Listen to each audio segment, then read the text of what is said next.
الله وبركاته.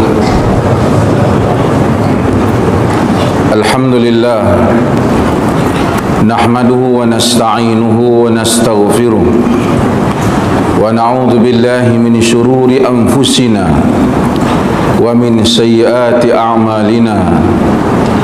من يهده الله فلا مضل له ومن يضلله فلا هادي له. أشهد أن لا إله إلا الله وحده لا شريك له وأشهد أن محمدا عبده ورسوله. أما بعد.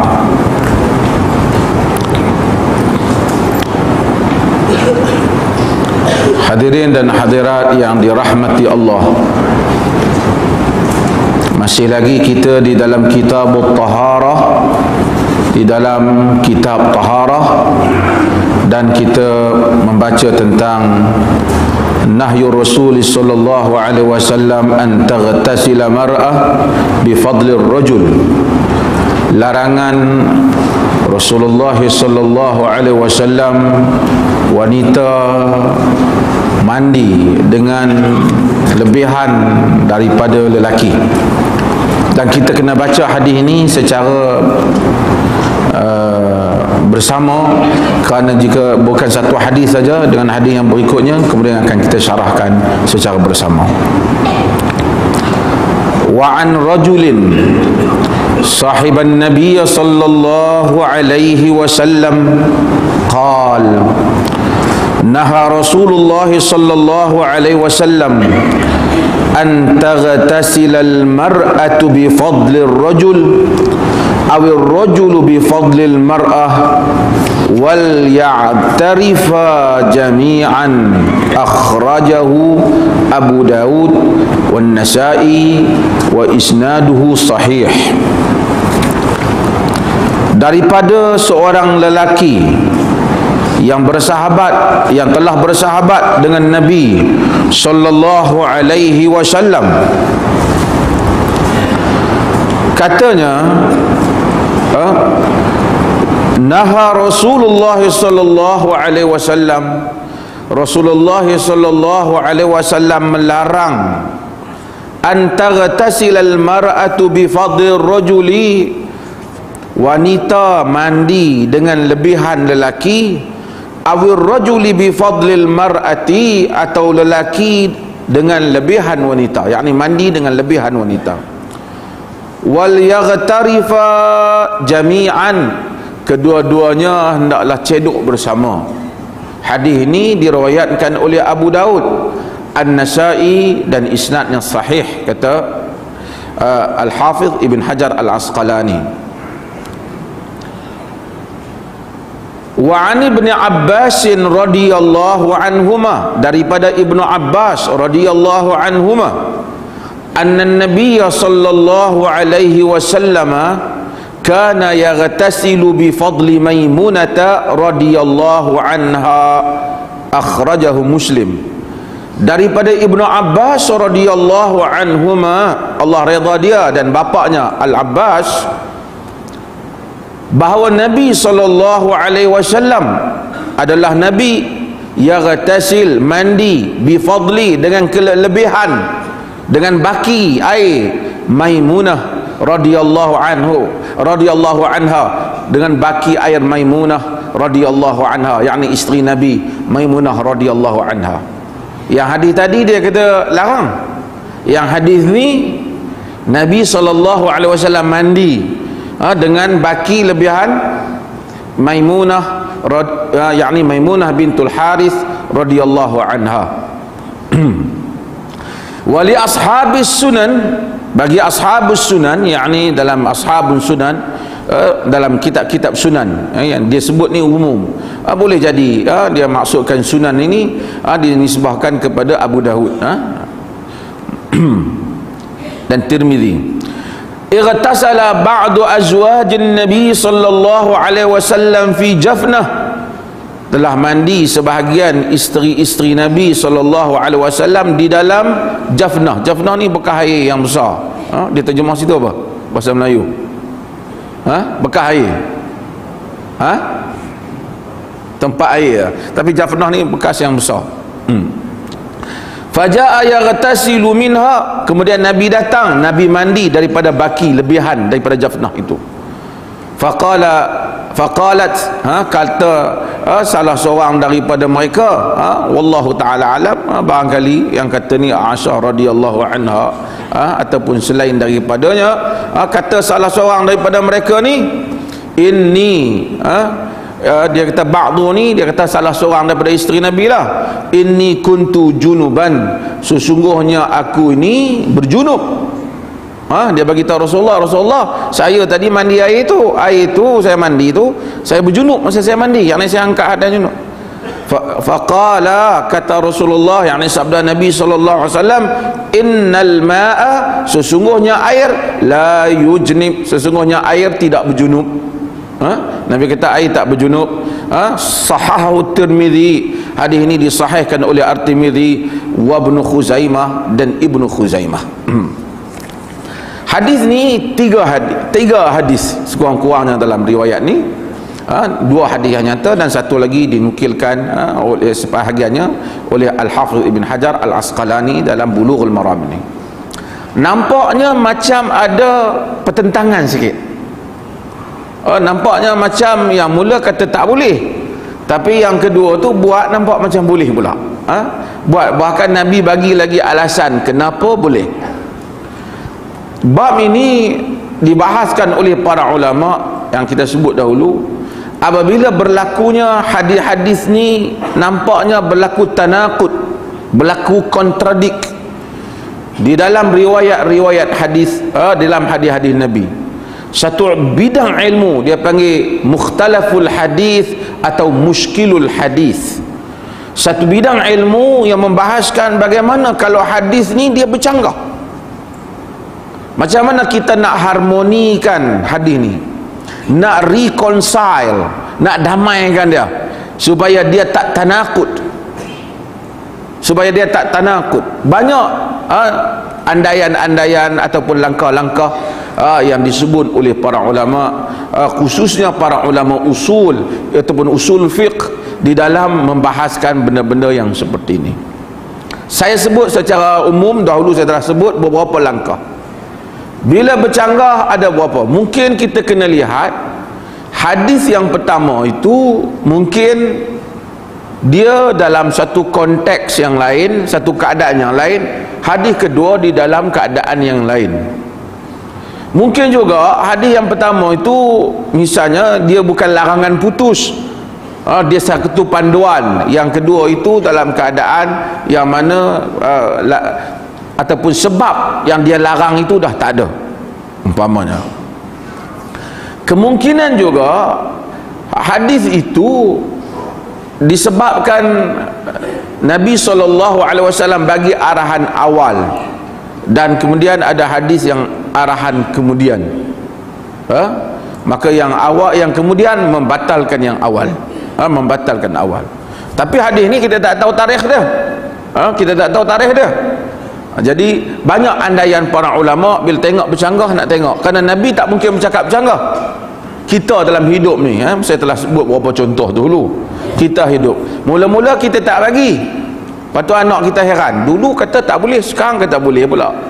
Kita kata dulu tak boleh, tak bagi pergi tu sebab kau dekat nak periksa, umpamanya, takut bazir masa. Sekarang dah pergi, kita kata awak tak pergi main dengan kawan. Oh dulu tahun lepas mak tak bagi. Dia kata yang sekejap mak bagi, sekejap tak bagi. Tak bagi itu masa dekat musim periksa, yang umpamanya, ataupun tak bagi itu sebab musim itu dalam keadaan bahaya ataupun orang berpenyakit, kau keluar rumah nanti kena penyakit. Sekarang keadaan tu dah tak ada. Jadi apabila hadis-hadis diriwayatkan, sebagian hadis tidak menukilkan ataupun tak report sebab tu, jadi terpaksalah alul hadis andai. Kalau bercanggah juga sampai tak tahu dah nak buat mana satu, dua-dua tak usah pakai. Dia kata idza tadaraba tasaqata, bila lawan bercanggah sangat tak usah pakai dua-dua, tak usah pakai dua-dua. Jaranglah benda macam tu. Tapi artinya tapi sebelum nak tengok dia bercanggah kata, nak kena tengok dia sahih kata. Kalau satu tak sahih, satu sahih, dia bercanggah, tak ada masalah lah. Yang tak sahih tu kita tak pakai lah. Ini dalam ilmu usul yang saya sebut secara umum. Tak apa, kita baca hadis. An rajulin sahiban Nabi sallallahu alaihi wasallam, dari seorang lelaki yang bersahabat dengan Nabi sallallahu alaihi wasallam. Daripada seorang lelaki yang bersahabat dengan Nabi sallallahu alaihi wasallam. Siapa lelaki ni? Dia tak bagi tahu pula nama. Kita tak tahu nama dia. Tapi bila dia kata dia bersahabat dengan Nabi sallallahu alaihi wasallam, apa maksudnya? Dia berjumpa dengan Nabi sallallahu alaihi wasallam. Yang mana kita selalu ulang, iaitu ta'rif sahabat itu, man laqiyan Nabiy sallallahu alaihi wasallam wa amana bihi wa mata 'alal iman. Sesiapa yang berjumpa dengan Nabi SAW, beriman dengannya dan mati atas iman. Pertama dia kena jumpa dulu. Kalau dia tak jumpa, dia tak boleh jadi sahabat Nabi. Sekalipun mungkin Nabi hantar surat kat dia, dia hantar surat kat Nabi.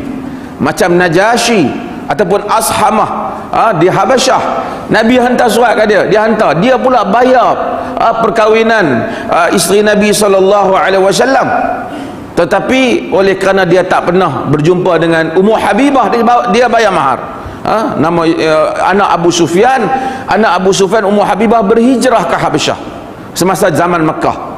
Kemudian Nabi SAW pinang dia kerana suami dia telah masuk Kristian dan meninggalkan dia.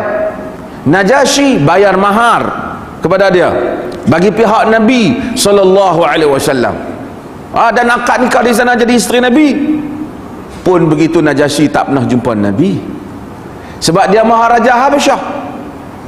Dan Nabi SAW duduk Nabi di Madinah, dan Nabi pun tak pernah arah dia supaya mailah duduk jadi pemimpin negara kafir buat apa. Dan Nabi tak pernah. Dia negara Habasyah ialah sebuah negara Kristian. Najasyi jadi pemerintah. Nabi kata kepada para sahabat, idhabu ilal Habasyah fa inna biha malikan la yuzlamu indahu ahad. Pergi ke Habasyah kerana di sana ada seorang raja yang tidak dizalimi di sisinya seseorang pun. Para sahabat pergi. Raja tu Kristian, kemudian dia menganut Islam secara senyap-senyap, dia tak bagi tahu kepada sesiapa. Kalau bagi tahu kepada orang lain, nescaya orang tumbangkan kerajaan dia, nescaya orang jatuhkan kerajaan dia. Dia kekal disangka Kristian oleh rakyatnya, hakikatnya dia Islam, dia Muslim. Dia berutusan surat dengan Nabi, dia melindungi para sahabat Nabi radhiyallahu anhum ajma'in yang berada di Habasyah ketika apabila mereka hijrah, sebelum mereka semua pulang bukan semula ke Mekah, pulang pergi ke Madinah. Masa hijrah awal tu daripada Mekah pergi ke Habasyah, kemudian Nabi hijrah, barulah mereka boleh balik selamat, mereka balik ke Madinah. Nabi hantar Ja'far bin Abi Talib, sepupu Nabi SAW, yang Nabi sayang kepada dia. Nabi hantar dia mengepalai rombongan pergi ke Habasyah. Najasyi masuk Islam. Ini menunjukkan bahawasanya bukan semua keadaan mesti dilaksanakan Islam lengkap di dalam negara. Seperti mana Najasyi tidak dapat laksanakan, itu pun tidak menjadikan Najasyi kafir. Nabi pun tak pernah suruh Najasyi hijrah mari ke Madinah, kerana itulah kadar kemampuan yang ada. Dan inilah sebab tu saya puji Erdogan dan seumpamanya di Turki, kerana dia tak terperikut-ikut seperti sebahagian gerakan Islam yang ada di Timur Tengah. Naik berkuasa, awal-awal istihar nak buat Islam sepenuhnya, akhirnya ditumbangkan oleh pihak musuh. Tapi Erdogan melakukan pembaikan negaranya, mengambil masa yang lama sehingga setakat ini kita nampak berjayalah ke depan, wallahu taala alam lah. Dia masih berkuasa dan banyak benda yang dia buat, dia tak istihar pun nak buat Islam, hukum Islam ke apa, tapi dia baiki satu persatu benda yang boleh dibaiki within the secular system, di dalam sistem sekular. Tetapi berkesan apa yang dilakukan. Nabi SAW tak suruh untuk Najasyi Ashamah mari ke Madinah, Nabi tak suruh. Hari dia mati, Nabi kata matal yaum ar-rajulu salih akhukum ashamah faqumu wa sallu, dalam hadis yang diriwayatkan oleh al-Imam al-Bukhari, pada hari ini telah mati saudara kamu lelaki soleh, saudara kamu ashamah, bangun dan salat dah. Dia ni Najasyi ni dia tak pernah jumpa Nabi SAW. Dia tak jadi sahabat walaupun tak surat ke Nabi, kerana syarat nak jadi sahabat kenapa? Kena jumpa Nabi. Kerana jumpa Nabi tu ada keberkatannya yang tersendiri. Tak apalah Najasyi tu orang soleh, ahli syurga lah, pasal Nabi dah kata ar-rajulu salih, laki yang soleh. Dia mati sebelum Nabi, Nabi sebut dia soleh, Nabi pun salat, orang ramai pun salat. Tapi syarat nak ditarifkan sebagai sahabat mesti jumpa Nabi SAW. Macam saya sebut dah, jumpa saja, tak mesti tengok. Tak tengok pun tak apa, tak nampak pun tak apa, kerana ada sahabat yang buta, kan? Dia jumpa Nabi seperti Abdullah ibnu Ummi Maktum. Jumpa Nabi, Allah Ta'ala turunkan abasa wa tawalla, bermasam muka ia dan berpaling. Allah Ta'ala tegur Nabi kerana dia tak pernah tengok Nabi. Sebab apa? Sebab dia buta. Dia pernah jumpa tak? Benar. Sebab tu dia sebut man laqiyan Nabi, siapa yang jumpa Nabi. Kalau dia kata siapa man ra'an Nabi, ya, siapa yang tengok Nabi, habislah Abdullah bin Maktum. Tak jadi sahabat lah. Jumpa Nabi ni tak semestinya Nabi kena kenal dia. Kerana ada sahabat yang jumpa Nabi ketika majlis besar, ramai orang, seperti ketika Hajjatul Wada', haji selamat tinggal tu, puluh ribu sahabat baik. Mereka tengok Nabi, semua hak tengok Nabi jumpa tu sahabat belakang. Mungkin mereka tak dan cakap dengan Nabi, mungkin sebahagian tu tak ada apa pun yang mereka riwayatkan hadis daripada Nabi SAW. Tapi luqya, pertemuan mereka dengan Nabi SAW, satu keistimewaan. Tapi jumpa saja tak padan. Betul tak? Abu Jahal, Abu Lahab pun jumpa. Siapa lagi? Haduk perang dengan Nabi semua jumpa. Man laqiyan Nabiy sallallahu alaihi wasallam wa amana bihi, dan beriman dengan dia. Kalau jumpa tapi tak beriman dengan Nabi sallallahu alaihi wasallam, tak dikategorikan sebagai sahabat. Faham tu? Tapi ada juga jumpa mai beriman, lepas tu murtad. Macam suami kepada Ummu Habibah yang pergi murtad di Habsyah, kita kata dia masuk Kristian. Abdullah bin Jahsh, dia kata man laqiyan Nabiy sallallahu alaihi wasallam, siapa yang jumpa Nabi sallallahu alaihi wasallam wa amana bihi, dan beriman dengannya, wa mata 'alal iman, dan mati atas iman. Jadi ada berapa syarat? Jumpa, beriman, mati atas iman, baru jadi sahabat. Kalau jumpa tak beriman, kalau jumpa masa jumpa tak beriman, kemudian dah Nabi tak ada baru beriman, tak mau. Masa jumpa kena beriman. Masa jumpa kena beriman. Kemudian ulama bahas pula, kalau jumpa kemudian beriman, kemudian murtad, kemudian patah balik masuk iman, nak masuk sahabat. Ini khilaf di kalangan para ulama, sebahagian menyatakan kekal, sebahagian menyatakan jawatan gelaran sahabat kekal, sebahagian menyatakan dicabut gelaran sahabat. Apabila ada kategori ini, ada sifat ini, maka dia sahabat. Di kalangan ahlul usul, di kalangan para ulama, ada yang mensyaratkan mesti panjang persahabatannya dengan Nabi. Tapi secara umumnya ahlul hadis bila sebut sahabat yang tiga tadi. Sahabat ni, apa siapa yang panjang cerita sahabat ni? Pasal ni perkataan ni. Sahabat ni di sisi ahlul hadis, ahli sunnah wal jamaah. Ahli sunnah wal jamaah tu ahli sunnah lah, ahli sunnah Nabi. Bukan aswaja tu, hak tu tak tahu benda apa. Ahlus sunnati wal jamaah, ahli sunnah wal jamaah, yakni sunnah Nabi dan jamaah merujuk kepada jamaatus sahabat radhiyallahu anhum. Okey, mereka ni kata, syarat kata ahli sunnah wal jamaah, was sahabatu kulluhum udulun inda ahli sunnati wal jamaah wa adalatus sahabati bi ta'dilillahi wa rasulih. Sahabat itu semua mereka adil di sisi ahli sunnah wal jamaah, dan keadilan sahabat itu telah ditetapkan oleh Allah dan Rasul. Adil maksud apa? Tak bohong lah.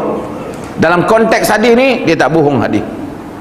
Jadi kita tak tahu siapa nama sahabat ni. Baru main hadis ni.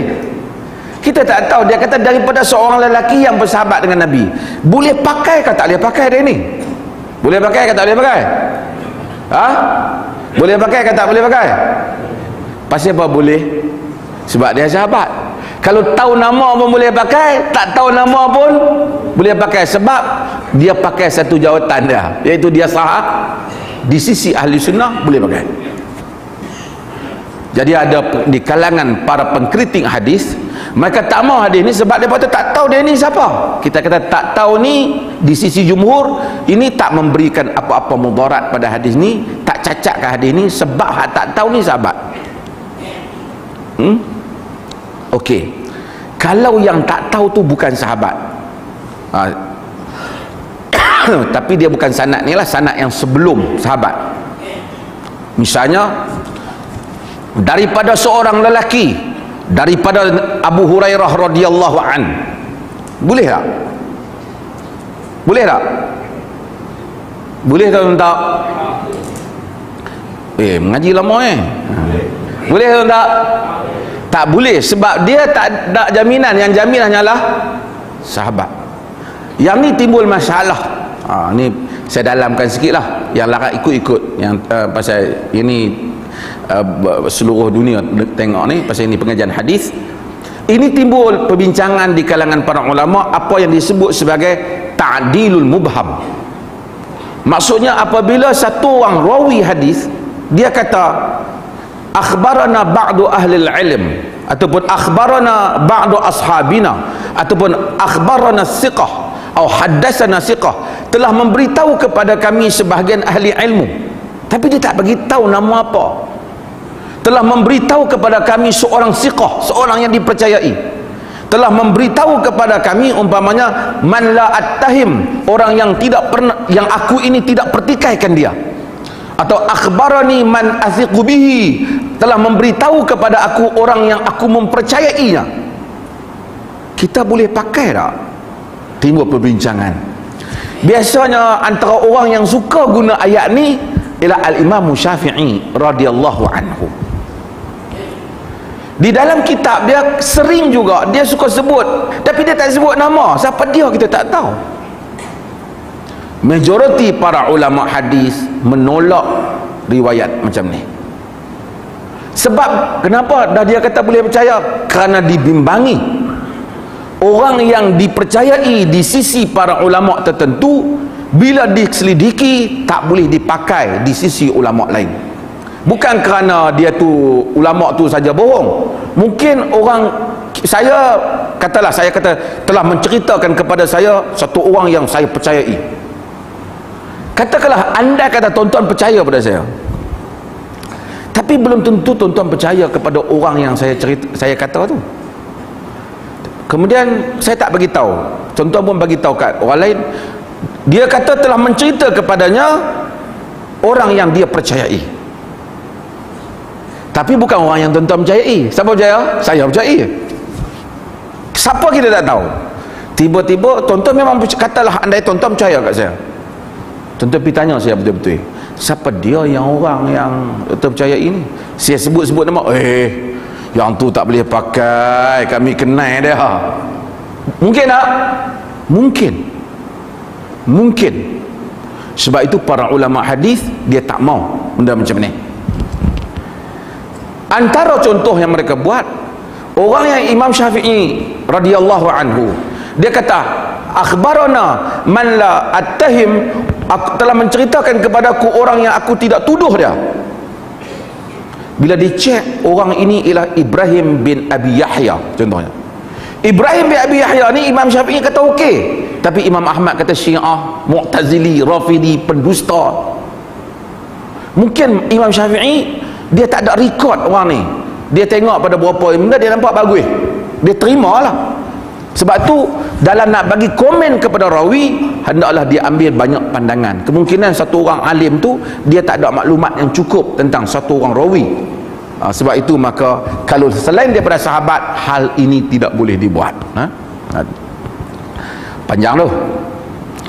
Qala, tu mengajilah kan. Yang lain hafal, yang tak hafal buat pensil catat. Qala, katanya, naha Rasulullah sallallahu alaihi wasallam, Rasulullah sallallahu alaihi wasallam larang daripada wanita mandi lebihan lelaki. Wanita mandi lebihan lelaki ni macam mana? Boleh jadi maksudnya lepas wanita laki mandi, perempuan pula pergi mandi. Boleh jadi. Nabi juga larang lelaki mandi lebihan wanita. Lepas wanita mandi,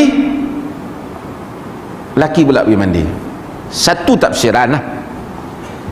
Satu maksud lebihan juga boleh dia orang jadi air yang lebih daripada wanita mandi tu, ada di bawah tu, katalah dia mandi dalam satu bekas yang pas dijurus, dia juruskan air di tubuh dia, ataupun suami jurus air di tubuh dia, ada turun lagi air, baki air yang daripada mandi tadi lah, air mandi. Dalam mazhab Syafi'i disebut air musta'mal, air yang telah digunakan tu digunakan balik. Boleh jadi maksud itu, boleh jadi maksud itu. Nabi kata wal yaghtarifa jami'an, kedua-duanya hendaklah mandi sekali. Cedok sekali. Cedok sekali. Kalau kita tengok pada hadis ni saja, macam tak ada masalah lah. Dah kata tak bagi, tak sah. Boleh tak? Larang ni ada dua benda. Bila Nabi kata Nabi larang, ada dua benda. Boleh jadi Nabi ni dia larang tu jadi haram. Tapi boleh jadi juga larang tu bukan larang haram, larang tu makruh. Makruh. Boleh jadi juga Nabi larang dalam kejadian tertentu. Lelaki ni report kata Nabi larang, tapi Nabi mungkin larang dia tu. Sebahagian kata Nabi larang pasal haid. Ini juga tak ada tak kukuh. Sebahagian mungkin kata Nabi larang kerana air musta'mal. Ini juga pada satu aliran lah. Di sisi muhaqqiqin, air musta'mal yang tak bercampur dengan kekotoran, yang mengubah warna, rasa dan bau, masih boleh digunakan untuk mandi lain, sekalipun mandi yang hadas. Ini seperti yang disebut oleh Syekhul Islam Ibn Taymiyah rahimahullah. Bila kita baca hadis ni saja, kita akan ada satu keputusan, tapi kita tak boleh buat lagi keputusan tu. Kita kena baca hadis lain pula. Sebab tu ni satu bab lah. Orang bila kita mengaji, orang kata dia kena mengaji bagi habis. Sebab tu bila jumpa satu hadis, kita hujah, dia tak boleh. Dia apa, dia tak kerti ni ada hadis nanti tu. Sebab bimbang hadis tu dia ada lagi, dia ada konteks dia ada apa. Sebab itu dia kena mengaji. Sebab tu kita main mengaji. Okey, kita tengok hadis yang berikutnya. Ani Ibnu Abbas radhiyallahu anhuma, daripada Ibnu Abbas radhiyallahu anhuma. Ibnu Abbas ni digelar Bahrul Ummah, lautan umat, ilmu bagi umat ni kan. Hibru ummah, pena umat. Pasal alim. Nabi doa kat dia. Kata tabi'in, kalau orang Rom dan Parsi dengar Ibnu Abbas bagi kuliah dekat Mekah tu, masuk Islam. Allahumma faqihhu fid din wa 'allimhu ta'wil. Allah faqihkan dia dalam agama dan alimkan dia dalam takwil Al-Quran.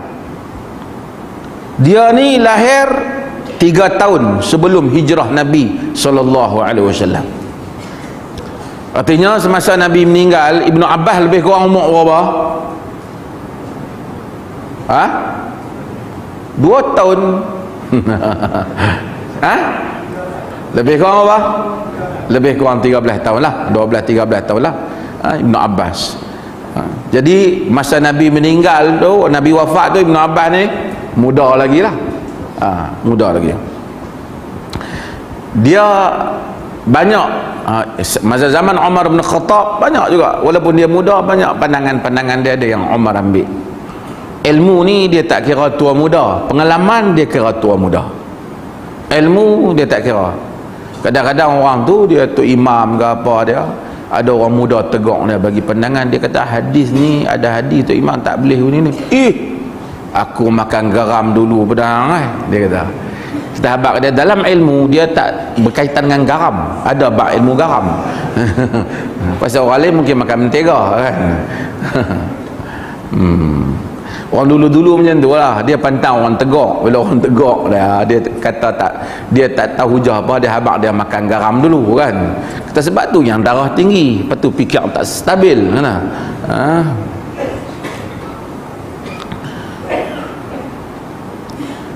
Setengah orang macam tu. Kami lama dah, takkan kami tak tahu? Tahu tak tahu ni. Dalam majlis Umar bin Khattab ada syuyukh minas sahabah, syekh-syekh sahabat. Umar bin Khattab tanya Ibnu Abbas, termasuk hadis idza jaa nasrullah wal fath. Orang lain semua habaq tu tanda kemenangan Nabi dan seumpama. Tanya Ibnu Abbas, Ibnu Abbas kata, wahai Amirul Mukminin, tu cerita bahawa tanda Nabi nak wafat. Dah habis dah, Nabi dah menang dah, Allah nak wafatlah Nabi. Ibnu Abbas kata, Umar kata demikian juga yang aku fikirkan. Allah bagi faqih, kadang-kadang Allah bagi faqih kepada orang. Sebab tu kita doa Allah mazid ni ilma, wahai Tuhan tambahkan untukku ilmu. Mai mengaji, ramai orang sama mai mengaji, boleh tak sama? Boleh tak sama? Oleh kerana boleh orang kita pi saja mengaji, kalau semua pakat jadi ustaz. Ustaz ni senang dapat kan, terus jadi artis pakai kepiah, astagfirullahalazim, jadi ustaz. Jadi kemudian sebahagian tu tak apalah nak ceramah, tak apa, tapi nak keluarkan pandangan-pandangan hukum memerlukan pengajian, memerlukan studi, kajian.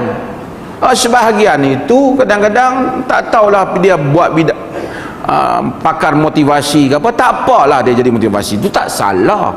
Tapi untuk dia masuk benda yang bukan bidang dia ajar, salah lah. Lepas tu dia mengajar, bila mengajar tu kalau betul tak apalah, kemudian dia sentuh benda-benda yang tak kena mengena. Bari masuk masjid dengan apa mengajak, kadang-kadang buat lawak, ada yang mencarut lah apalah masjid. Kadang-kadang kita tak bagi, bila kita tak bagi dia tengok, tak bagi. Sebahagian sebab kita tak bagi itu pasal kita ada rakaman hak mencarut lah apa, kita boleh bagilah. Masjid orang tak mencarut, masjid orang tak maki orang, orang tak sebut huduh-huduh kat orang, nak sebut, nak melawak lebih-lebih ke orang, tak apa, bagi dengan batas-batasnya. Masjid tempat ilmu untuk orang mengingati Allah, tak apa. Nabi pun, sahabat-sahabat pun kadang-kadang cerita benda-benda, mereka ketawa, mereka gelak, tapi dengan kadar-kadarnya. Tapi orang tak maki orang masjid. Ibnu Abbas radhiyallahu anhuma, Allah redha dia dengan bapa dia, iaitu Al-Abbas, pak saudara Nabi. Anna Nabi sallallahu alaihi wasallam, sesungguhnya Nabi sallallahu alaihi wasallam kan, adalah dia yaghtasilu, mandi, yaghtasilu bi fadli Maimunah radhiyallahu anha, dengan lebihan Maimunah radhiyallahu anha. Maimunah ni siapa? Isteri Nabi SAW. Isteri Nabi, mak saudara Ibnu Abbas. Mak saudara dia belah ibu, belah mak dia, bukan belah Al-Abbas. Mak saudara dia belah mak dia, belah Ummul Fadl. Ibnu Abbas ni mungkin yang ni sama ada Ibnu Abbas tengok ataupun Maimunah cerita kat dia lah kan. Mestilah Maimunah cerita kat dia. Ibnu Abbas ni satu hari dia tidur di rumah Maimunah, mak saudara dia. Dia tidur di rumah Maimunah, dia tengok tengah malam Nabi SAW bangun. Dia bawa air kepada Nabi supaya Nabi berwuduk. Masa tu Nabi doa kat dia, minta supaya Allah faqihkan dalam agama. Ini satu kelebihan. Kemudian Nabi SAW solat malam. Ibnu Abbas mari duduk belah kiri. Fa akhadhani wa ja'alani an yaminihi. Nabi pegang aku, dia jadikan aku duduk belah kanan dia. Nabi pegang dalam sebagian riwayat dia kata Nabi pegang telinga dia. Nabi pegang, Nabi tak belah kanan. Menyebabkan Al-Bukhari rahimahullah ta'ala radhiyallahu anhu dalam Al-Imam Al-Bukhari, dalam mazhab dia kalau semayang dua orang tu, imam belah kiri, makmum belah kanan, sama, tak ada kata belakang sikit, tak sama, berdasarkan hadis Ibnu Abbas. Pasal Ibnu Abbas tak kata aku di belakang sikit, dia kata an yamini, betul-betul belah kanan dah. Ramai ahli hadis cenderung kepada pendapat ini, walaupun dalam mazhab Syafi'i dia kata sedikit ke belakang. Karena mereka kata tidak ada riwayat yang menyokong hal itu, melainkan andaian imam dan makmum saja. Ibnu Abbas kata belah kanan dia, belah kanan dia. Jadi kalau dua orang, makmum belah kanan imam, belah kanan imam. Kalau tiga, dia duduk undur balik ke belakang. Maimunah ni nama dia Maimunah bintul Haris. Dia masuk Islam pada tahun 7 Hijrah. Ketika Nabi SAW buat umrah qadha, mula tak boleh umrah, kata masuk balik buat umrah. Dalam riwayat Bukhari dia kata Nabi berkahwin dengan Maimunah. Ibnu Abbas kata Nabi kahwin dengan Maimunah wa huwa muhrim, Nabi dalam keadaan ihram. Tidak tepat report, walaupun dalam Bukhari report Ibnu Abbas tidak tepat. Itu antara riwayat Bukhari yang dipertikaikan maksudnya. Kerana dalam riwayat Tirmizi yang menjadi wakil Nabi ialah Abu Rafi'. Dia kata tazawwaj Nabi SAW Maimunah wa huwa halal. Nabi dalam keadaan halal, bukan dalam keadaan muhrim. Wa kuntu rasul bainahuma, aku wakil Nabi. Aku wakil Nabi pinang Maimunah.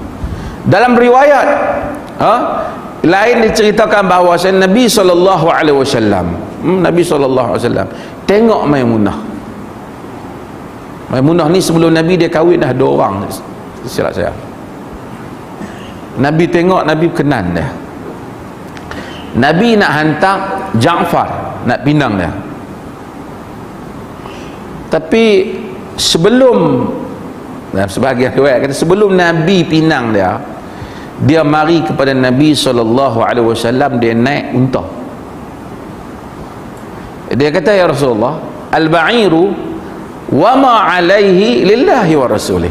Wahai Rasulullah, unta dengan apa yang ada atas unta untuk Allah dan Rasul. Dia offer pada Nabi. Dia kata, Rasulullah, unta ni dengan ada atas unta ni bagi kat Nabi. Dia bagi wa imra'atun mu'minatun in wahabat nafsaha lin nabi wa in arada an-nabi sallallahu wa in arada an-nabi an yastankihaha khalisatan laka min dunil mu'minin. Wanita yang menyerah diri kepada Nabi sallallahu alaihi wasallam. Macam orang mai lah, kalau tuan-tuan orang tawar tuan-tuan, kereta dengan apa yang ada dalam kereta ni untuk cik, macam tu lah. Boleh tak wanita tawar macam tu? Boleh ya? Boleh lah, dulu orang buat lah. Tak. Tapi tengoklah dia tawar kepada siapa lah. Kalau nak tawar tu biar berbaloi lah kan. Okey, hadis ni kata Nabi mandi daripada lebihan Maimunah. Maksudnya tak larang lah, boleh lah mandi daripada lebihan Maimunah. Jadi hak larang tadi timbul masalah. Yang larang ni, sebahagian menyatakan yang larang ni mungkin disebabkan tafsiran yang lain, khas ke ataupun apa. Yang pentingnya hadis ni membuktikan larangan tu bukan larangan yang putus, sebab Nabi sendiri buat ni lebih hamil. So isteri kita mandi, lepas tu ada baki air lagi, mandi boleh ataupun tidak? Boleh. Bahkan hadis Aisyah radhiyallahu anha, bila orang tanya Aisyah radhiyallahu anha, Nabi ni bolehkah satu suami isteri ni melihat antara satu sama lain kemaluan mereka? Aisyah radhiyallahu anha kata dalam hadis yang diriwayatkan oleh Bukhari, dia kata, kuntu aghtasilu ana wan nabiyyu sallallahu alaihi wasallam wa rasul sallallahu alaihi wasallam min ina'in wahid. Aku dan Nabi ni mandi satu bekas. Aisyah tak kata Allah memang ala kami selalu lah duk tengok macam tu. Dia tak katalah macam tu. Dia jawab tu eloklah. Bila Atha bin Abi Rabah tanya, bolehkah suami isteri tengok ni? Kata dia, aku dengan Nabi ni mandi satu bekas. Fabadarani, Nabi tu kadang-kadang cedok ayam mendahului aku, kata dia. Hatta aqul da'li, sehingga aku kata tinggal sikit untuk aku, tinggal sikit untuk aku. Menunjukkan Nabi, melawaklah Nabi ya. Hadis ni sehingga menyebabkan para ulama menyatakan bahawasanya sebenarnya hadis itu kata wa huma junuban, kedua-duanya berjunub. Ini menyebabkan sebahagian para ulama hadis kata disunatkan suami isteri bila berjunub mandi sekali. Apa ni balik dekat buatlah. Hak isteri hak tamai tu heran masih apa orang tua ni. Kita baru mengaji malam tadi. Oh, pergi 30 tahun.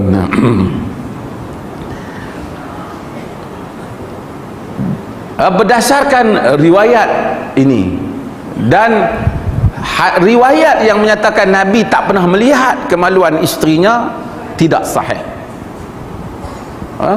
Yang kata Nabi tak pernah lihat, Aisyah kata ini Ibn Jauzi sebut maudhu' palsu. Bahkan hadis yang dibaca oleh sebahagian juru pemberi khusus perkahwinan dalam negara kita ni, kadang-kadang itu idza jama'a ahadukum zaujatahu aw jariyatahu fala yanzur ila farajiha fa innahu yurithul ama. Apabila seseorang menggauli, menyetubuhi istrinya ataupun jariahnya, jangan dilihat pada farasnya kerana itu menyebabkan buta. Hadis itu tak sahih. Kau tidak, memang ramai dah buta, kan. Buta tak sangka lah, pakai tak baca kitab lah kita Bulughul Maram ni. Okey. Maka hadis ni menunjukkan bahawasanya boleh mandi lebihan wanita, lebihan isteri, bahkan boleh mandi, bahkan digalakkan mandi sekali dalam hadis Aisyah radhiyallahu anha. Wali ashabis sunan, kepada ashabus sunan, yakni seperti riwayat Tirmizi, Nabi dia kata ightasala ba'du azwajin Nabi, telah mandi sebahagian isteri Nabi, fi jafnah, dalam jafnah bekas air, faja'a yaghtasilu minha, kemudian Nabi lepas depa mandi, Nabi pula mandi kemudian. Bekas tu, inni kuntu junuban, sesungguhnya aku berjunub. Dalam riwayat disebut Nabi pernah mandi dengan Maimunah, ada kesan daripada tahin, kesan daripada tepung bekas tu. Yang ni ayam tu berubah lah, ada kesan tepung, tapi Nabi mandi ya. Itu yang kita sebut bahawasanya berubah sifat air daripada bahan yang bersih, tidak menjadikan air itu tidak boleh bersuci dengannya. Yang kita sebut pada yang kuliah lepas. Faqala, katanya, inni kuntu junub. Isteri Nabi kata aku ni berjunub tadi guna air tu. Nabi kata innal ma'a la yujnib, sesungguhnya air tak berjunub. Yang ni kalaupun bekas isteri kita berjunub, dia celup tangan dalam tu, air tak berjunub, yang berjunub adalah isteri. Maka boleh mandi lebihan isteri, walaupun kadang-kadang mungkin air yang isteri tu hatta bila dia mandi badan dia air tu masuk balik pun, jika tidak mengubah warna, rasa dan bau air dan tidak ada najis pada, kalau bau tu ialah bau wangi, minyak wangi dia tak ada masalah. Tapi kalau bau tu ialah bau daripada bahan yang najis, maka air tak boleh digunakan. Dalam sisi mazhab Syafi'i, air musta'mal tak boleh digunakan. Itu berbeza pendapat.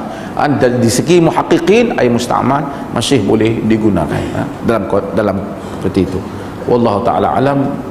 Biar azan. Lepas ni kita soal jawab.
Dalam hadis ini Nabi SAW sebut innal ma'a la yujnib, sesungguhnya air tak berjunub. Nabi bagi alasan kenapa baginda SAW tetap ambil. Artinya Nabi tahu Nabi tahu bahawasanya dia berjunub, tapi Nabi tetap mandi dengan air itu.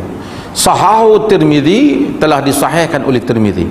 Al-Imam Tirmizi dalam Sunan At-Tirmizi, apabila dia riwayatkan, atau Jami' Tirmizi, apabila diriwayatkan hadis, dia biasanya disebut status hadis. Misalnya disebut hasan ataupun hasanus sahih, hasanun gharib. Dan kita akan bincang nanti apabila At-Tirmizi sebut istilah-istilah yang seperti ini dan apa yang dimaksudkan. Yang ni siapa yang pergi mengaji Nukhbatul Fikar, kita sebut nanti bagaimana ulama-ulama hadis menyebut hal-hal yang seperti ini. Bila Nukhbatul Fikar bila? Malam besok. Malam besok. Jadi hadis-hadis ni bila kita baca, di samping tentang bab fiqh, ada beberapa perkara. Satunya ialah kita tengok Nabi ini satu orang yang lunak dan santun dan juga romantis dengan isteri dia. Mandi sekali, mandi bekas isteri dan seumpamanya. Dan kita dapat bayangkan dengan kehidupan satu orang Nabi yang sangat mencabar, banyak masalah, kaum dia macam-macam, tapi dalam rumah dia Nabi adalah satu orang yang romantis. Dan ini tak kenalah sebahagian daripada manusia ni kerja ada lah masalah, tempat kerja tak setara mana pun Nabi terpaksa fikirkan umat. Wahyu turun pun berpeluh dah Nabi ni. Sahabat duduk sebelah pun rasa berat Nabi. Unta, kalau Nabi duduk atas unta, turun wahyu, unta terduduk. Walaupun itu sebahagian daripada makna, Quran tu berat di segi tanggungan, tapi itu juga sebahagian daripada makna inna anzalna alaika qaulan thaqila, sesungguhnya kami benar-benar menurunkan kepada engkau perkataan yang thaqil, perkataan yang berat. Tapi Nabi hidupnya indah. Ni kadang-kadang pergi pejabat ada masalah, balik main muka masam, hidup tertekan, padahal taklah berat mana sangat masalah tu. Padahal ini sebab apa? Kerana masalah duduk dalam kepala orang. Macam mana dengan kadar kita melihat dunia, demikian kadar kita melihat masalah. Bila orang rasa dunia lah segala-galanya, dia memang tak cukup masalah. Pasal banyak ni yang nak berjuang ni. Tapi kalau dia melihat dunia ni luas, seluas disambung keluasan dunia ni hingga ke akhirat dengan rahmat Tuhan Jalla wa'ala, maka dia akan rasa bahawa saja kehidupan ni lapang. Masalah, semua orang ada masalah. Nabi pun pernah sedih, Nabi pernah duka cita, tapi demikian kehidupan. Jadi bila orang mari, orang main mengaji, sepatutnya pas mengaji ni dia romantis lah dengan isteri dah, Kalau pas mengaji balik cengih je, tak edih. Hamzah sini, tanya, ada apa? Cengih kan.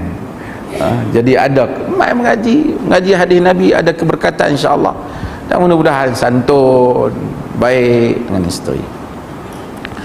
Dan hadis-hadis ini juga memberi makna kepada kita bahawasanya bagaimana agama ni tak ada diskriminasi gender. Anggap perempuan, setengah agama tu perempuan masa haid kena bubuh muka kuning. Saya malas nak menimbulkan isu ni. Ada satu pertubuhan ni, dia duk marah kat kita panggil Zakir Naik. Nak abang kat dia ni. Pertama kita panggil Zakir Naik mari khutbah dalam masjid kita. Kita pun tak pernah duk tanya dia, hang panggil siapa sami hang main ceramah dalam kuil. Kemudian kat mana yang Zakir Naik bagi tahu suruh manusia bergaduh? Kalau ada kita pun tak nak. Bagilah bukti. Kalau ada kita terbuka, kita tak. Kalau setakat dia kritik, dia bagi pandangan bahawasanya Veda kata Tuhan satu, kamu jawab balik lah. Itu dia bagi bukti. Dia bagi satu syarahan. Bukan dia kata ambil kitab tu pergi bakar ke apa. Dia tak kata macam tu. Dia buat kalut banyak ni, nak buat perhimpunan buat tau, menghina kaum. Tak maaf lah, saya nak abang ada yang menghina ni macam ni. Yang menghina apabila kita menjatuhkan status manusia. Islam tak pernah jadikan manusia berkasta-kasta seperti ajaran sebahagian ajaran agama dia fikir ambil. Sebahagian ajaran agama telah menjadikan manusia kasta yang hina. Ada kasta rendah, ada kasta atas. Kasta rendah tak boleh makan dengan kasta atas. Panggil kenduri pun tak boleh. Ikut-ikut makan buat atas daun pisang ya. Sebaik nasi kandang daun pisang kita duduk makan. Ada agak kasta lain join sekali. Sana makan buat atas daun pisang, sentuh pun tak boleh. Kalau jumpa hak kasta tinggi, agama tak pernah kata. Islam menyatakan la fadla li arabiyyin ala a'jami illa bittaqwa. Tidak ada lebih orang Arab di atas orang Ajam melainkan dengan takwa, kata Nabi.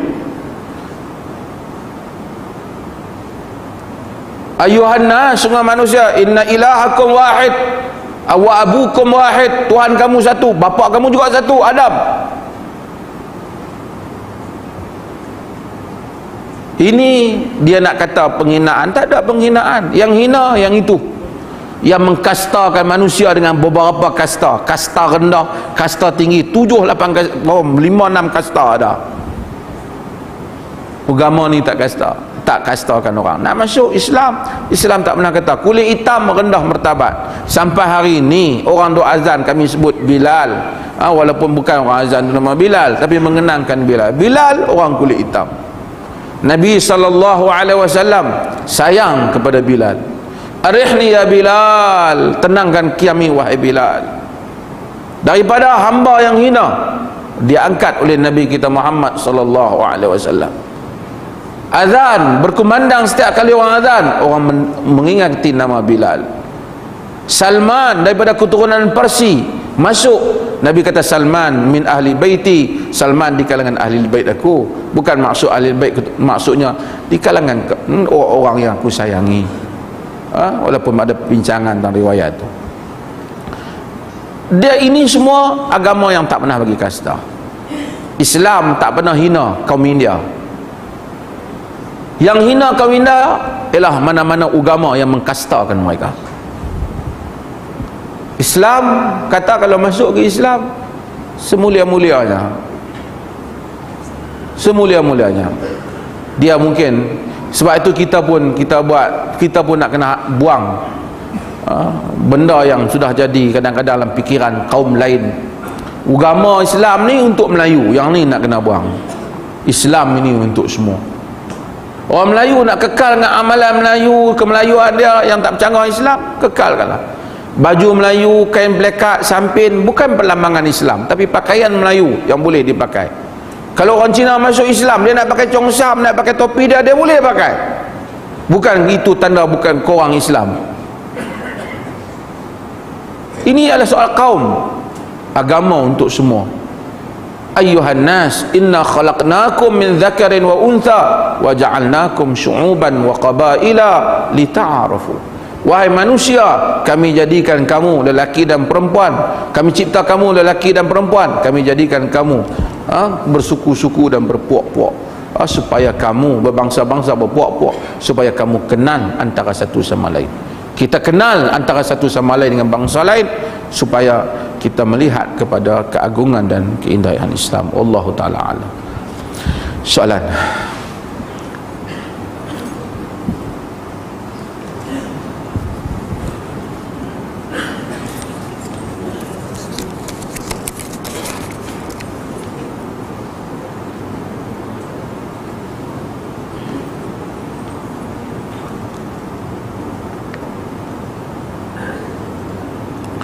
Apa hukum memarahi dan menampar kanak-kanak dalam masjid sedangkan kanak-kanak itu tidaklah terlalu bising dan nakal, kerana ada seorang wanita tua pernah berbuat demikian. Wanita tua mana pula ni? Yang pertama, Nabi SAW dia masjid dia mesra kanak-kanak. Bila ada Nabi dengar orang kanak-kanak menangis dalam masjid, seperti hadis Anas, yukhaffifu salatahu rahmatan li ummihi, meringankan salatnya kerana kesian kat mak dia, seperti hadis Bukhari. Kadang-kadang orang tua-tua ke siapa, dia budak-budak mari masjid, kalau budak-budak tu bising dia boleh tegur lah, ni duduk pelan-pelan, tapi tampak haram dia lakukan. Kerana itu menjauhkan kanak-kanak daripada masjid. Nabi SAW tengok Muaz baca panjanglah semayang pun, Nabi kata, inna minkum munaffirin, di kalangan kamu ada orang bagi orang lari daripada masjid. Sebab apa baca panjang kan? Padahal bukanlah baca Quran, tapi kerana nak ra'ikan jamaah. Kerana belakangnya dhaif wa zal hajah, kata Nabi, ada orang sakit, wal marid wa dhaif wa zal hajah, kerana di belakang kamu ada orang lemah, ada orang tua, ada orang ada keperluan lain, jangan panjang sangat. Nabi ni ra'i. Tapi tak kata siapa haduk kalut pas mayang nak pergi kerja lain tu gila dunia. Nabi tak kata. Kerana Nabi tahu manusia ada keperluan. Orang bawa main kanak-kanak, kita jangan bagi dia ingat aku tak mau pergi masjid dah sejak kena tampak dulu ni. Kalau dia berlaku macam tu, orang berkenaan bertanggungjawab di depan Tuhan.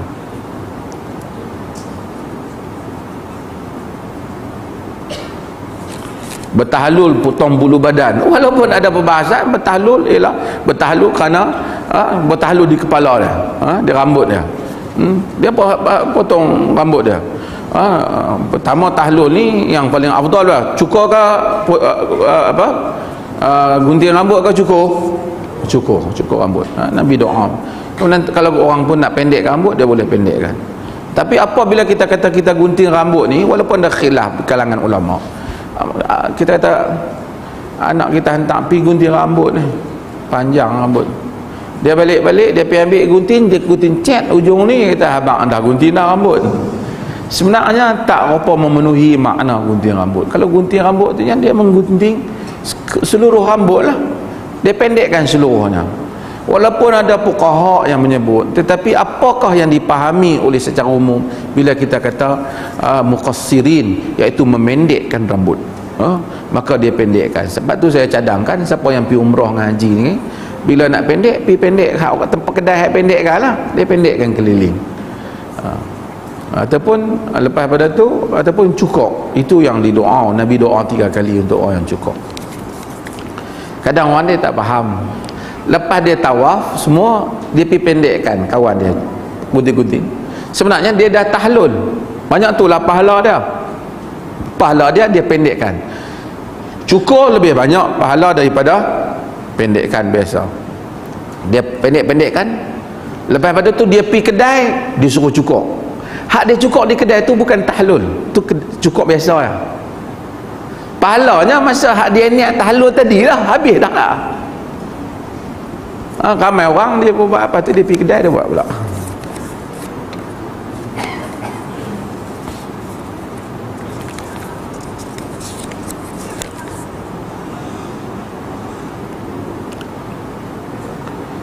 Bolehkah imam bertenang sebentar sebelum baca surah untuk bolehkan makmum habiskan Fatihah?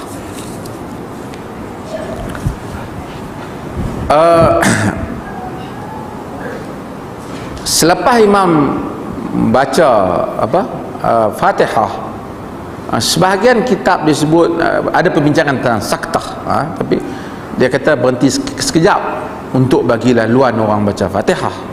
Tetapi dari segi riwayat hadis tak ada lah cerita ni, tidak ada cerita ni. Kalau ada, tentu para ulama tak khilaf masa imam baca surah kena baca Fatihah ke ataupun tak. Imam baca Fatihah, kita dengar. Imam baca surah, adakah kita baca Fatihah selepas imam baca surah, semasa imam baca surah, yakni selepas imam baca Fatihah, ataupun kita turut diam mendengar bacaan imam? Ada dua mazhab sekurang-kurangnya dalam hal ni. Yang pertama, dia kata baca Fatihah, kerana la salata illa bi Fatihatil kitab, tidak ada salat melainkan dengan Fatihatil kitab. Fatihah wajib. Dan kemudian ada riwayat Abdul Razak yang menyebut jangan kamu baca melainkan Fatihah. Pendapat yang kedua ialah menyatakan bahawasanya tak baca. Sebab apa? Sebab Quran sebut wa idza quri'al Quran fastami'u lah. Apabila dibaca Quran, hendaklah kamu dengar. Dan Ibnu Taimiyah lah antara orang yang hujah sungguh-sungguh bab ni. Dia kata, apa faedah imam baca surahnya kalau kita semua tak dengar, kita semua duk baca Fatihah? Kenapa Tuhan suruh imam lepas tu baca, kita baca surah? Tujuannya untuk dia baca sorang-sorang ke? Yang dia kuatkan surah tu dia baca sorang-sorang ke? Untuk dia baca kita dengar? Kalau dia duk baca surah yang kita duk pulun Fatihah, buat apa yang dia baca kuat Maka dengan itu Ibnu Taimiyah panjang bab ni. Kadang-kadang bahasa dia macam keras sikit. Dia kata macam dia kata macam kaldai tanggung kitab, kan? Dia tak faham. Jadi kita tak faham. Tu imam baca kita tak tahu, kita duk pulun hak kita. Sedangkan Allah suruh diam bila orang baca. Itu alasannya. Jadi ada dua mazhab. Kalau ada orang lepas orang baca Fatihah, dia nak baca Fatihah, dia boleh baca. Tapi jika dia mendengar imam membaca surah tanpa membaca Fatihah, juga memadai untuknya, seperti yang disebut oleh sebahagian para ulama. Ini adalah dia panggil khilaf mu'tabar, khilaf yang diiktiraf. Dua-dua pandangan ini mempunyai hujah.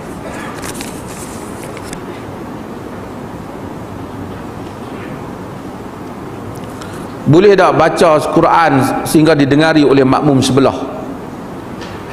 Kalau dia imam, dia baca sampai dengar makmum lah. Tapi kalau dia bukan imam, dia baca Fatihah sampai ganggu orang sebelah. Allah, Bismillah, Bismillah, Bismillahirrahmanirrahim. Teringat pula dia sebut dia teringat muka tok guru dia pedas. Kacau orang sebelah kan. Boleh kawan tu khusyuk, dia nak angin. Lepas tu dia berhabang pula kena dengar kuat. Dia baca sekadar untuk dia tahu pada diri dia, bukan dia baca hati dia. Maksudnya dia tahu apa yang dia baca. Kita tahu, kita bukan sebab orang sebelah dengar, kita sendiri yang dengar, bukan orang sebelah dengar.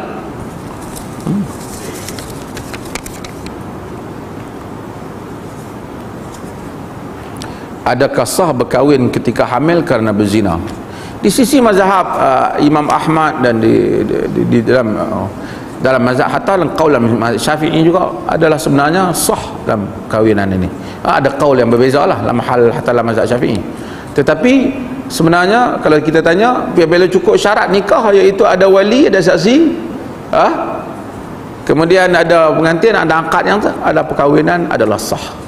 Cuma yang para ulama bincang, boleh ataupun tak dinasabkan anak tu kepada dia. Boleh ataupun tak anak tu dinasabkan kepada lelaki yang berkahwin itu. Di sisi mazhab Syafi'i dan juga mazhab Jumhur juga menyatakan bahawasanya tidak dinasabkan. Bahkan mazhab Syafi'i lebih daripada itu, dia menyatakan bahawa bukan saja tak dinasabkan jika dia berzina dengan perempuan tu, kalau lahir anak tu, sekalipun anak zina tu, bapa zina tu boleh kahwin balik dengan anak zina tu. Dan pendapat ini saya sebut, kalau tanya saya memang tak bersetuju lah. Ibn Taymiyah rahimahullah dia dalam Al-Fatawa Al-Kubra menyebut bahawasanya bagaimana mungkin fatwa ni, pandangan ini. Ramai juga orang, Imam Syafi'i alim jalil, tak syak, tapi pandangan ni ulama ramai berbeza pendapat dengan dia. Kerana kata mustahil, kata Ibn Taymiyah, dalam Islam menyusu pun haram dah nikah ni. Kalau anak dia hak asal, anak daging darah dia, jadi nak menikah tak boleh. Cuma bincang pula, boleh tak dinasabkan kepada dia, dibinkan kepada dia. Hasan al-Basri dan ramai yang pandangan menyatakan jika dia mengaku anak dia, boleh dibinkan kepada dia. Dan Qaradawi antara yang tarjihkan pandangan ini. Dan ini pandangan hatta di kalangan salaf, dan kita diperoleh ambil pandangan itu di atas banyak sebab. Di atas banyak sebab, antaranya ialah menutup aib. Menutup aib. Kadang-kadang orang tu dah bina keluarga, hak anak hak sulung tu bin dia lain, dia pun ajak adik-adik baik bin lain, dia ajaklah anak dia elok-elok semua. Bila anak pergi sekolah, tanya abah apa siapa, dia bin lain. Takkan dia nak abang sebenarnya abang mak dulu ni jahat, takkan nak abang. Jadi anak dia besok dia suruh buat baik pun tak mau. Kemudian bila pergi sekolah pada zaman moden ni, dia bin tu jelas, cikgu kan tahu, rupanya mereka ni buat tak senonoh dulu mak bapak dia. Sedangkan Allah menyuruh kita tutup aib, agama menyuruh kita tutup aib. Besok pergi sekolah menengah timbul lagi, pergi universiti timbul lagi, nak menikah bangkit lagi, pak dia dah mati, nak bagi harta pusaka bangkit lagi. Sedangkan berpuluh tahun orang yang telah bertaubat dibangkit-bangkitkan dosa mereka yang lepas. Ini tidak memenuhi maqasid agama, tidak memenuhi maqasid agama. Ada satu lebay mana atas abang kata kerana orang duk berzina sekarang kena fatwa perlih lah. Apa punya mangkuk punya pandangan? Yang duk berzina negeri lain, bukanlah kata tak ada kes dalam perlih, tapi maksudnya bukan kerana itu kita nak menyelamatkan keadaan. Kalau pandang ramai orang bagi orang pakat bin Abdullah habis, akhirnya orang rasa zina biasa, ramai kami pun bin Abdullah. Sebab tu kita nak tutup aib, kita nak tutup aib, kita nak bagi peluang anak tu dididik, dia tak diaibkan. Mungkin kita kata kita nak hukum pak dia, tapi akhirnya bukan pak dia yang terhukum. Siapa yang terhukum? Anak yang dihukum, anak yang dihukum. Di dalam Islam benda ni pas fatwa, pandangan, ijtihad. Kalau ada ijtihad ulama yang dapat menyelamatkan umat, kita pilih. Demikian yang kita buat di Perlis. Atau bukan Perlis, Qaradawi bagi fatwa yang sama, Hasan al-Basri tabi'in bagi fatwa yang sama.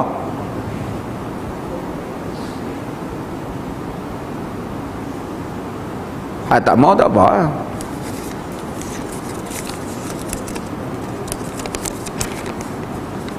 Kita cuba lihat benda yang boleh menyelesaikan masalah. Boleh selesaikan masalah.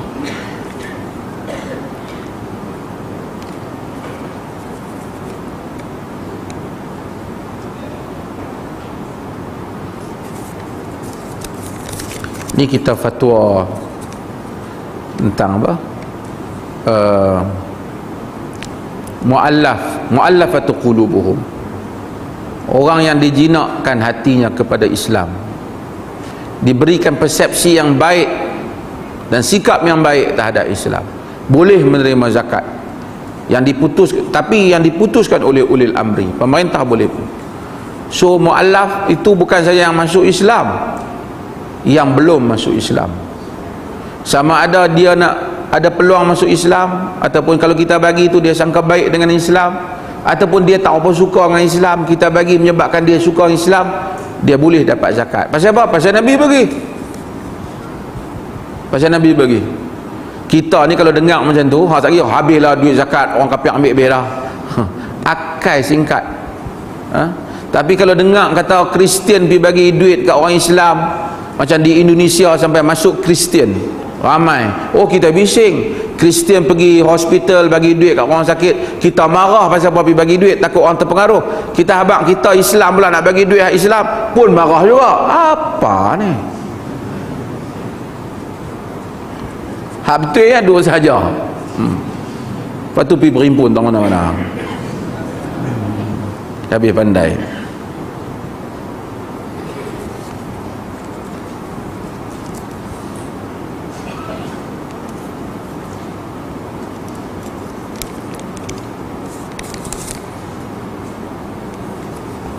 Sebahagian soalan berulang ni.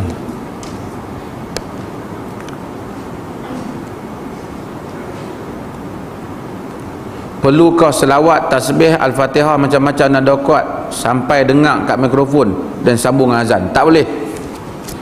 Kalau dia nak bismillah ke apa semua, dia bismillah untuk diri dia, jangan buka di mikrofon. Sebab apa? Takut lama-lama orang salah faham yang mana azan, yang mana kan. Mungkin orang kita faham, tapi setengah orang dia dengar, setengah orang Allahumma salli ala Muhammad wa ala ali Muhammad, Allahumma salli, Allahu Akbar. Nak buat apa? Buat sendiri. Azan telah ada dah setting azan. Azan bukan bermula dengan Allahumma salli ala Muhammad, ia bermula dengan Allahu Akbar. Dr. Yusuf Al-Qaradawi dia kritik benda ni. Dia kata Allah atuk azan ni mula-mula Allahu Akbar, Allahu Akbar. Lagi Allahu Akbar, Allahu Akbar. Lagi asyhadu an la ilaha illallah, asyhadu an la ilaha illallah. Berapa kali dah? 6. Betul? Asyhadu anna Muhammadar Rasulullah. Dah 6 kali sebut nama dia, baru sebut nama Nabi dia. Kita start Allahumma salli ala Muhammad. Jadi tak kena. Bukan nak larang siapa nak pergi selawat, dan tak ada juga dalil sebelum azan kena selawat. Nak bismillah apa? Boleh bismillah, tak payah buka mikrofon. Sagi buka.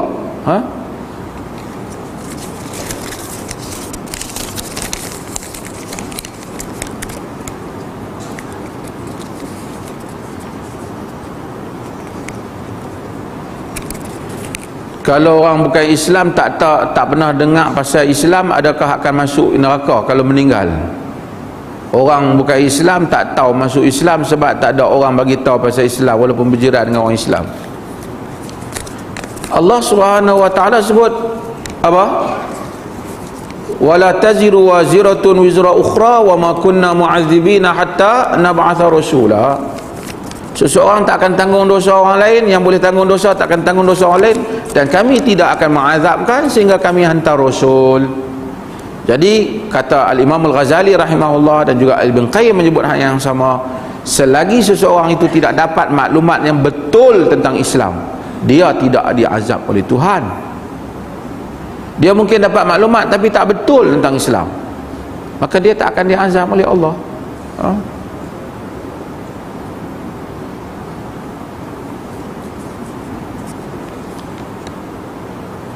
Habis siapa yang kena azab? Hak kita hak tak bagi tahu kat dia. Pasal rahmat Tuhan ni bagi agama kita. Kita jumpa orang, kita kena bagi tahu agama bagi dia faham. Nak bagi faham agama bukanlah macam ni mai faham agama, bukan macam tu. Kata Imam Ibn Qayyim Al-Jauziyah, agama dipaham menurut keadaan manusia, zaman berbeza. Kalau dia tu saintis, barangkali penghujahan dia nak kena saintifik sikit lah. Kalau dia Badawi Padang Pasir, cara Badawi Padang Pasir lah. Kalau dia pelajar, cara pelajar. Kalau dia orang bijak, cara orang bijak. Kita bagi hujah bodoh kat dia, dia tak terima lah. Sebab tu dalam dunia yang seperti ini, kita kena bagi mesej yang betul kepada manusia ni, supaya mereka dapat lihat Islam dan kerangka yang betul. Ada sebahagian orang yang patut Nabi SAW hukum mati mereka, kerana mereka itu khianat kepada Nabi. Golongan munafik sebahagiannya yang memang melakukan rencana kepada agama Islam, tetapi Nabi tak bunuh mereka. Kata Nabi, hatta la yaqulan nas anna Muhammadan qatala ashabah. Jangan sampai orang cakap Muhammad tu bunuh sahabat-sahabat dia. Nabi tak mau bagi persepsi negatif di luar daripada Madinah terhadap apa yang berlaku di Madinah. Sebab apa? Sebab membina persepsi yang betul terhadap umat adalah penting. Maka sebab itu sebahagian daripada hukum hakam agama kemungkinan kita tak jelaskan ia bagi menjaga persepsi dan perkataan. Mungkin kalau kita sebut pada orang tu kafir, berat pada dia, padahal kafir maksudnya tak percayalah, kan? Kita mungkin boleh sebut dengan perkataan, bukan perkataan kafir itu salah. Kafir itu maksudnya dia tak beriman dengan kita. Kita ni kafir dengan agama dia, dia kafir dengan agama kita sebenarnya, kan? Sebab tu Allah kata wa may yakfur bit-taghut, sesiapa yang kafir dengan taghut, wa yu'minu billah, dan beriman dengan Allah. Tapi mungkin oleh kerana hikmah kita kata bukan muslim, belum beriman, kita cari perkataan yang membolehkan. Demikian juga sebahagian perkataan kita pergi sebut bid'ah, dia marah lah, kan? Dia duk terkejut dah, kan? Kita kata tidak sunnah, tidak ada sunnah, tak bersama. Ini benda baru yang tak dibuat di dalam sunnah. Benda-benda yang seperti itu bagi nak memahamkan orang tentang agama ini. Mudah-mudahan Allah Subhanahu Wa Taala merahmati kita semua, insya-Allah.